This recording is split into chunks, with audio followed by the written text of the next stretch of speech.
this video, we're gonna talk about 6 things that you can do to own in the post. The first and always the most important thing to talk about when it comes to dominating in the post is position.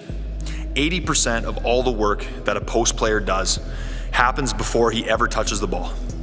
If you have great position, you fight for your feet.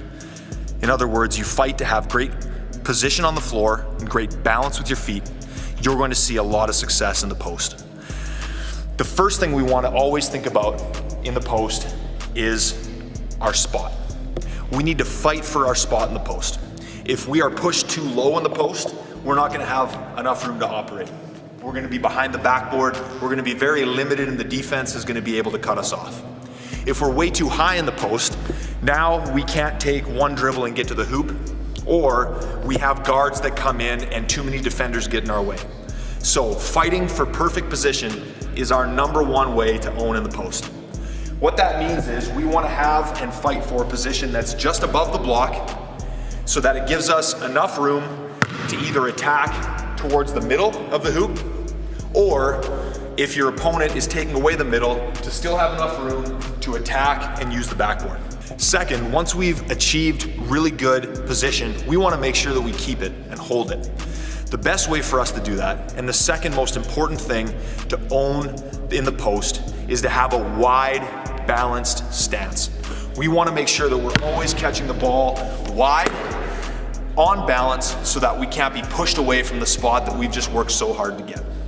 The third step in owning your position in the post is to make sure that when you catch the ball, you fought for your position, that you are aware of your defender. Sometimes in this scenario, having contact is a great thing.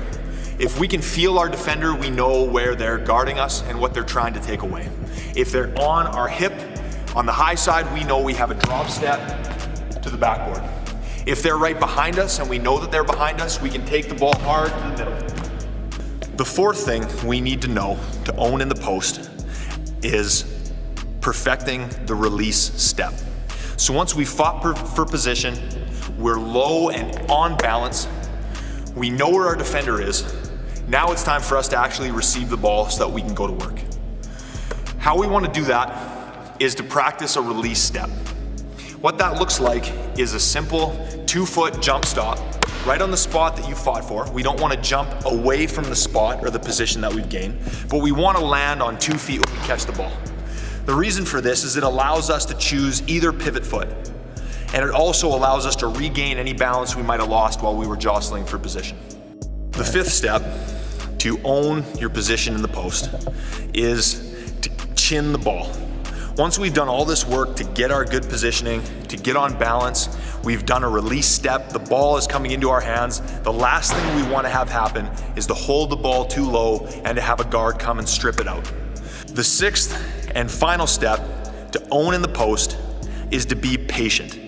You've done all this work to gain great position, to establish balance, to do a release step so that you have access to both pivot feet. You know where your defender is, and you've got the ball chinned and in a safe spot up high.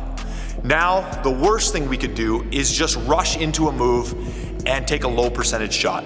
We want to make sure that once we've gotten this far and we've received the ball, and we've done 80% of the work to get to this point, the last 20% is to simply be patient and execute the move that you've practiced over and over again to score.